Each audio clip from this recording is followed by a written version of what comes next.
In 1839, a British naval squadron fired upon Chinese war junks in a coastal harbour, and with those cannon volleys, the world's oldest continuous civilization was forced into a century of humiliation by a plant. To understand the devastation that followed, we must first understand the height from which China fell. In the early 1800s, the Qing dynasty rules over 400 million people. This is 1/3 of humanity. For 2,000 years, China has been the center of the known world, the Middle Kingdom, with all other nations merely barbarians at the periphery. The Forbidden City in Beijing houses the Dragon Throne. The emperor is the Son of Heaven. His word is absolute across an empire that stretches from the steppes of Mongolia to the jungles of Burma. China's economy dwarfs Europe's. Silk roads carry porcelain, tea, and silk westward. The British drink 23 million pounds of Chinese tea per year. They pay in silver, mountains of silver. By 1800, China holds 1/3 of the world's silver reserves. The trade balance is catastrophically one-sided. Britain imports everything. China imports nothing. The Qianlong Emperor tells King George III's envoy in 1793, "We possess all things. I set no value on objects strange or ingenious, and have no use for your country's manufactures." This is not arrogance, this is fact. China is self-sufficient, prosperous, and powerful. But Britain has a problem. The silver is draining away, the treasury bleeds, and the British Empire, ascendant after Waterloo, master of the seas, conqueror of continents, cannot accept this imbalance. So Britain finds a solution, a crop, a weapon, a poison: opium. The origin of the catastrophe lies not in China, but in the poppy fields of Bengal. The British East India Company controls vast territories in India. In the fertile Ganges River Valley, farmers cultivate Papaver somniferum, the opium poppy. The company perfects the cultivation, the processing, the packaging. By 1830, British India produces 18,956 chests of opium per year. Each chest contains 140 pounds of processed narcotic. The geographical pivot point is Canton, modern Guangzhou, the only Chinese port where foreign merchants can legally trade. Here, in the Pearl River Delta, British merchants establish a system. They auction opium to Chinese smugglers. The smugglers distribute it inland. The silver flows back. The cycle accelerates. In 1800, China imports 4,000 chests of opium. By 1838, the number reaches 40,000 chests. This is 2.8 million kilograms of opium flooding into China annually. Conservative estimates suggest 10 million Chinese are addicted. Some estimates reach 20 million. Entire villages become opium dens. Farmers abandon rice paddies to smoke. Soldiers abandon posts. Officials abandon duties. The silver that once flowed into China now hemorrhages outward. The Daoguang Emperor watches his empire decay. His treasury empties. His people waste away. He writes, "Opium is a poison, undermining our good customs and morality. Its use is prohibited by law. If we continue to allow this trade to flourish, in a few dozen years we will not only have no soldiers to resist the enemy, but also no money to equip the army." In 1838, the emperor makes a decision. He appoints Lin Zexu as imperial commissioner with absolute authority to end the opium trade. Lin Zexu is incorruptible, a Confucian scholar, a man of principle. He arrives in Canton in March 1839. He issues an ultimatum to the foreign merchants: surrender all opium within 3 days or face death. The British superintendent, Charles Elliot, calculates the odds. He orders the merchants to comply. They surrender 20,283 chests of opium, worth 2 million pounds sterling, approximately 9% of Britain's annual government revenue. Lin Zexu does not return it. He does not sell it. For 23 days in June 1839, workers dig 3 enormous trenches near the Pearl River. They break open the chests. They dissolve the opium in lime and salt water. They flush it into the sea. 1.4 million kilograms of narcotics destroyed. Lin writes to Queen Victoria, "Suppose there were people from another country who carried opium for sale to England and seduced your people into buying and smoking it. Certainly your honorable ruler would deeply hate it and be bitterly aroused." Victoria never reads the letter. The British government reads different reports. Reports from merchants. Reports of lost profits. Reports of Chinese defiance. In October 1839, Foreign Secretary Lord Palmerston drafts orders. The Royal Navy begins preparing for war. The first shots come in November 1839. British and Chinese vessels exchange fire at Chuen Pi near Canton. Neither side declares war. Neither side backs down. The British calculate their advantage. The Chinese calculate their righteousness. In June 1840, a British expeditionary force arrives off the Chinese coast. 16 warships, 4 armed steamers, 27 transports, 4,000 soldiers and marines. The fleet is commanded by Rear Admiral George Elliot and his cousin, Captain Charles Elliot. The Industrial Revolution sails into confrontation with the ancient world. The British possess weapons China has never encountered. The Nemesis, an iron-hulled paddle steamer mounting heavy guns, can navigate shallow rivers. It draws only 5 feet of water. Chinese war junks, massive wooden vessels with ornate sails and bronze cannons, are majestic. They are also obsolete. British ships mount 32-pound Congreve rockets, explosive shells that burst above deck and rain shrapnel. Chinese cannons fire solid iron balls that bounce off iron hulls.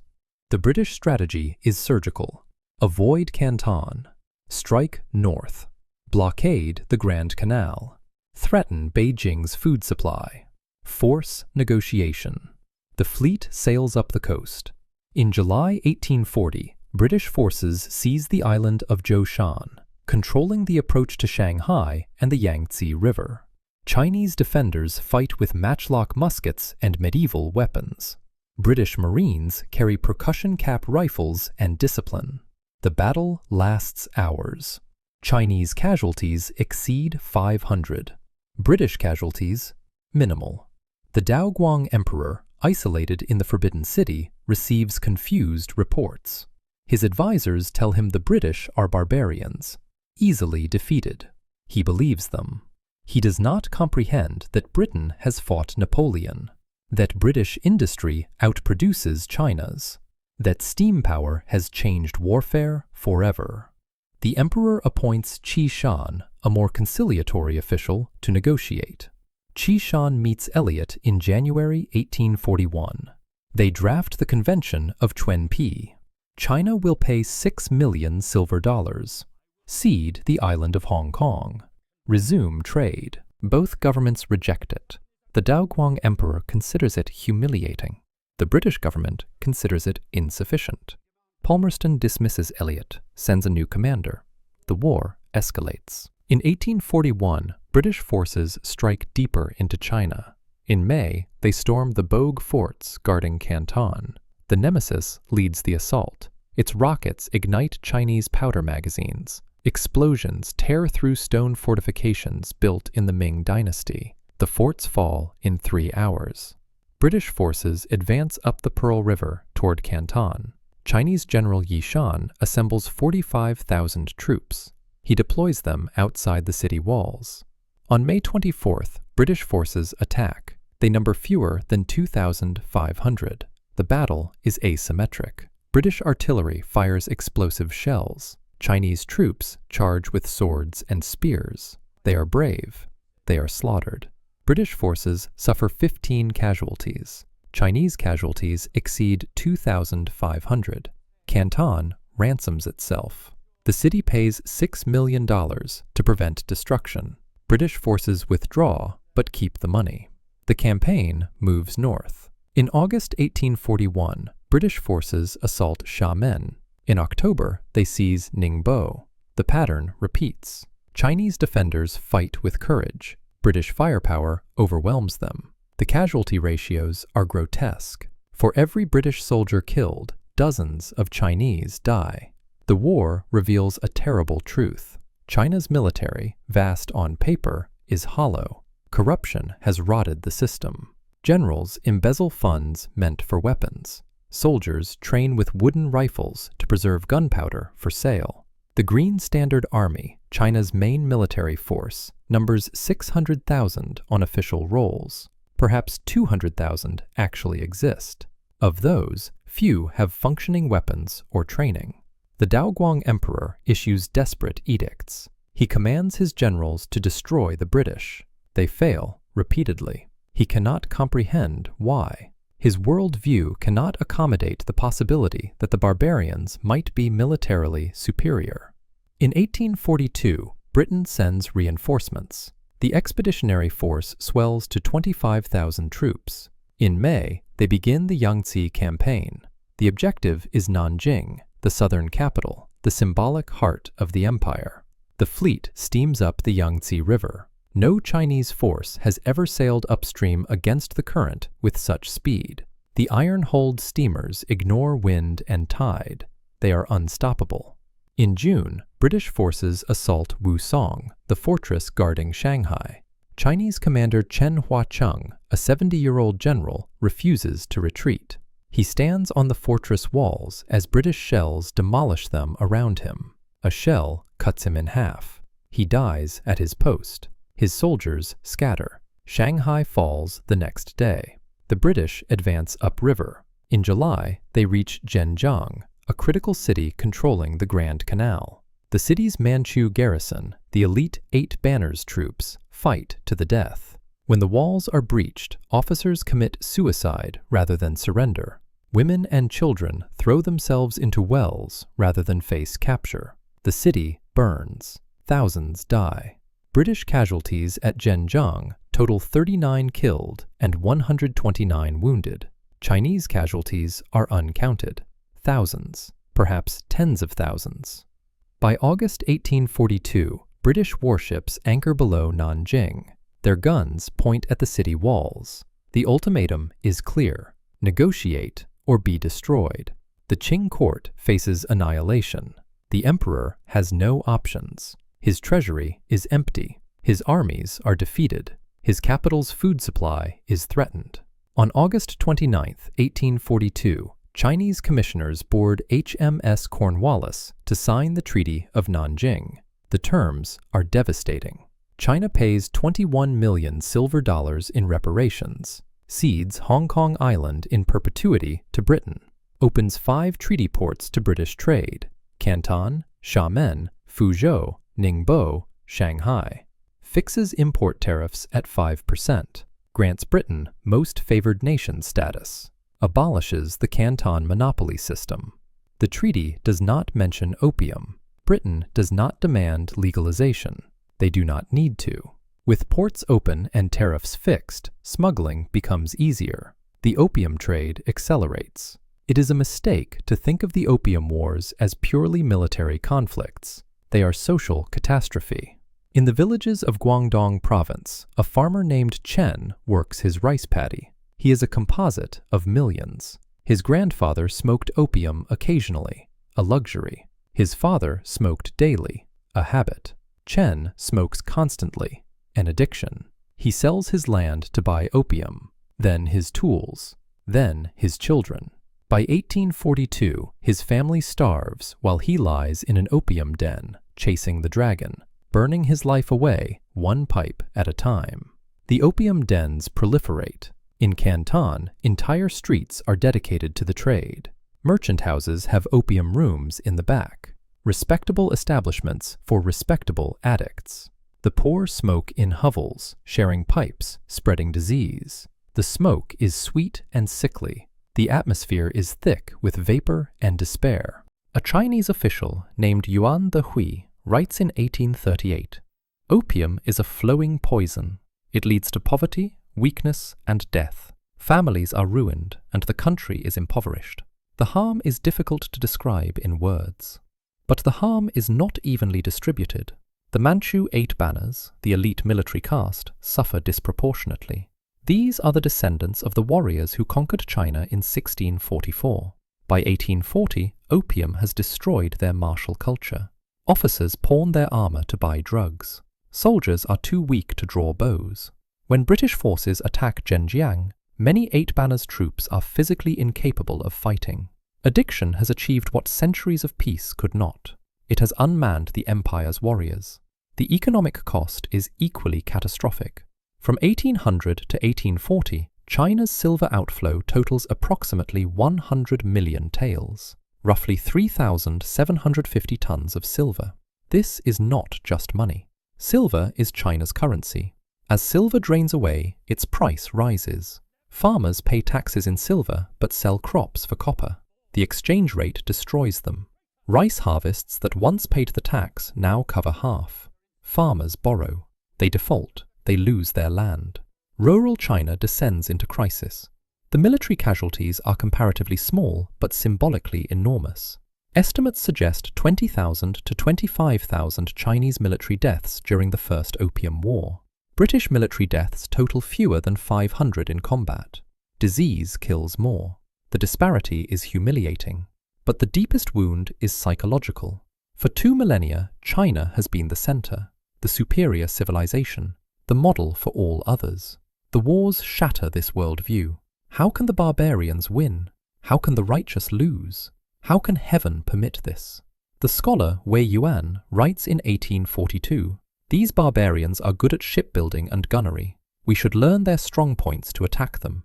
This is revolutionary thinking. For the first time, a Chinese intellectual admits that China must learn from foreigners. The foundation of Confucian superiority cracks. In the treaty ports, the social order inverts. British merchants build mansions on land they now own forever. They establish their own courts, their own laws. Chinese authorities have no jurisdiction over British subjects on Chinese soil. This is extraterritoriality. This is the beginning of the unequal treaties. A Chinese merchant walks through Shanghai's British concession in 1843. He sees signs. No Chinese or dogs allowed. This is likely apocryphal, but the sentiment is real. In their own country, Chinese are second-class citizens. The opium trade does not end. It expands. By 1850, opium imports reach 50,000 chests annually. The addiction rate climbs. The silver continues to flow outward. The dynasty weakens. Social structures decay. In the countryside, secret societies proliferate. The White Lotus, the Triads, the God-worshippers. They preach rebellion. They promise salvation. They see the Qing as foreign oppressors who have failed the mandate of heaven. In 1850, a failed civil service candidate named Hong Xiuquan, who believes he is the brother of Jesus Christ, launches the Taiping Rebellion. It will kill 20 to 30 million people over 14 years. The connection to the Opium Wars is direct. The wars weakened the dynasty. The weakened dynasty cannot suppress rebellion. The wars also create a generation of Chinese reformers who recognize that China must modernize or die. But they are too few, too late, and too constrained by conservative forces. The window for gradual reform closes. The century of humiliation accelerates. By 1842, the First Opium War ends, but the consequences spiral outward for a century. The Treaty of Nanjing is the first of the unequal treaties. France demands similar concessions in 1844. The United States follows. Soon, China has signed treaties with a dozen foreign powers, each carving out privileges. The treaty port system expands. Foreign concessions become cities within cities. Shanghai transforms from a county town of 50,000 to an international metropolis of millions, controlled by foreign powers. In 1856, the Second Opium War begins. The British, now allied with France, defeat China again. The 1860 Treaty of Tientsin legalizes opium, explicitly, officially. The poison is now sanctioned. Imports peak at 87,000 chests in 1879. By 1906, China itself cultivates opium domestically, producing 35,000 tons per year. The addiction rate reaches 27% of the adult male population in some provinces. The Qing dynasty never recovers. The wars drain the treasury. The rebellions drain the population. The reforms come too slowly. In 1911, the dynasty falls. 2,000 years of imperial rule end. The Republic of China is weak, divided, and vulnerable. In 1937, Japan invades. The century of humiliation continues. Hong Kong remains a British colony until 1997. For 155 years, the island stands as a monument to the Opium Wars. Its return to China is celebrated as the end of the unequal treaties. But the psychological scars remain. China remembers. The Opium Wars are taught in every school. The national humiliation is a core element of Chinese historical consciousness. When Chinese leaders speak of the century of humiliation, they begin the count in 1839.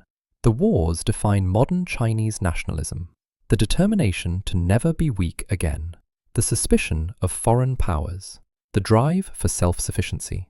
The economic consequences reshape global trade. The silver that flows from China to Britain helps finance Britain's industrial revolution. The tea that Britain imports from China becomes the foundation of British culture. The opium that Britain exports to China builds fortunes. Families like the Jardines and the Mathesons, opium traders, become pillars of British society. Their wealth is laundered into respectability.